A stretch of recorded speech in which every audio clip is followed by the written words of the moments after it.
रामायण का युद्ध, एक ऐसा महासंग्राम जहां लिया गया हर फैसला, उठाया गया हर एक कदम इतिहास लिखने वाला था। लेकिन उस पूरे युद्ध में एक पल ऐसा आया जिसने सब कुछ बदल दिया। ये कहानी है धर्म की, रणनीति की और एक ऐसे चुनाव की जो लगभग नामुमकिन था। सोचिए जरा, क्या होता है जब आपके सबसे बड़े दुश्मन का सगा भाई अचानक आपके दरवाजे पर मदद की गुहार लगाए। बस यही वो सवाल था जिसका सामना राम की युद्ध परिषद को करना पड़ा, और उनके जवाब ने लड़ाई की पूरी दिशा ही मोड़ दी। तो इस कहानी की शुरुआत होती है लंका के राज दरबार से। वहां दो भाइयों के बीच एक टकराव धीरे धीरे पनप रहा था। एक तरफ थे अहंकारी रावण और दूसरी तरफ उनके छोटे भाई धर्मनिष्ठ विभीषण। ये शब्द खुद विभीषण के हैं। उन्होंने अपने भाई रावण को सही रास्ता दिखाने की, धर्म का मार्ग समझाने की हर मुमकिन कोशिश की, लेकिन जब रावण ने उनकी एक न सुनी और भरी सभा में उन्हें अपमानित करके निकाल दिया, तब उनके पास कोई और रास्ता बचा ही नहीं। और फिर विभीषण पहुंचते हैं राम के शिविर में। उनके आते ही वानर सेना में जैसे खलबली सी मच जाती है। दुश्मन का भाई मदद मांगने आया है, या ये रावण की कोई बहुत गहरी चाल है? यही तो सबसे बड़ी दुविधा थी।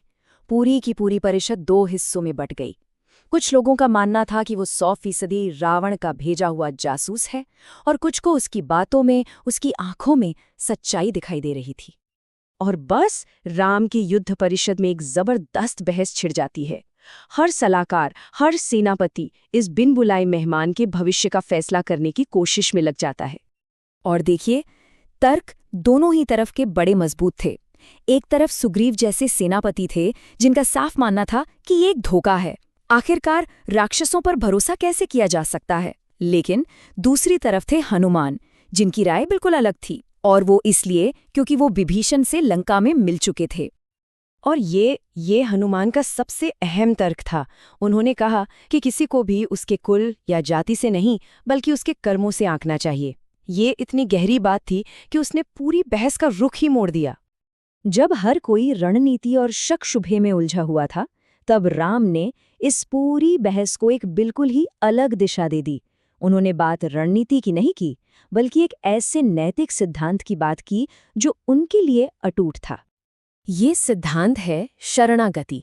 इसका मतलब बड़ा सीधा है कि अगर कोई आपकी शरण में आया है तो उसकी रक्षा करना आपका परम धर्म है, फिर चाहे वो दोस्त हो या दुश्मन। और ये सिद्धांत राम के चरित्र का, उनके जीवन का मूल आधार था। राम की इस एक घोषणा ने सारी बहस को हमेशा के लिए खत्म कर दिया। उन्होंने साफ साफ कह दिया कि उनके लिए उनका सिद्धांत, उनकी प्रतिज्ञा किसी भी सैन्य रणनीति से कहीं बढ़कर है। ये उनका अटूट प्रण था। लेकिन रुकिए, कहानी यहीं खत्म नहीं होती। विभीषण को स्वीकार करने के बाद राम ने जो किया, वो तो शायद और भी ज्यादा चौंकाने वाला था। उन्होंने सिर्फ विभीषण को अपनी सेना में शामिल नहीं किया, नहीं, उन्होंने कुछ ऐसा किया जिसकी कल्पना वहां खड़े किसी भी व्यक्ति ने नहीं की थी। जी हाँ, बिल्कुल सही सुना। वहीं समुद्र के किनारे युद्ध शुरू होने से भी पहले राम ने विभीषण को लंका का अगला राजा घोषित कर दिया। ये एक असाधारण कदम था। और ये राज्याभिषेक भी अपने आप में अनोखा था। कोई महल नहीं, कोई बड़ा समारोह नहीं, बस समुद्र का पानी था, एक सच्चा वचन था और एक अटूट विश्वास। राम ने खुद अपने हाथों से विभीषण का अभिषेक किया और उन्हें लंकेश कहकर संबोधित किया। और इस एक फैसले का असर तुरंत दोनों तरफ देखने को मिला। राम के कैंप में तो समझिए कि एक नई जान आ गई, एक जबरदस्त उत्साह और विश्वास की लहर दौड़ पड़ी। वहीं दूसरी ओर रावण के दरबार में खलबली मच गई। हाँ, रावण ने तो इसका मजाक उड़ाया, पर उसके जो सलाहकार थे ना, वो समझ गए थे कि ये कोई मामूली बात नहीं है। वो इस कदम के पीछे की गहराई को, इसकी असली ताकत को भांप चुके थे। रावण के ही एक जासूस ने इस पूरे कदम के पीछे की प्रतिभा को पहचाना। राम ने सिर्फ एक सहयोगी नहीं जीता था, उन्होंने तो एक मनोवैज्ञानिक युद्ध छेड़ दिया था। उन्होंने लंका के उन लोगों को एक उम्मीद दे दी थी जो रावण के शासन से नाखुश थे। तो ये हमें इस अंतिम सवाल पर लाकर छोड़ देता है क्या राम का ये फैसला सिर्फ उनके धर्म और सिद्धांतों पर टिका था, या फिर ये एक सोची समझी शानदार रणनीतिक चाल भी थी?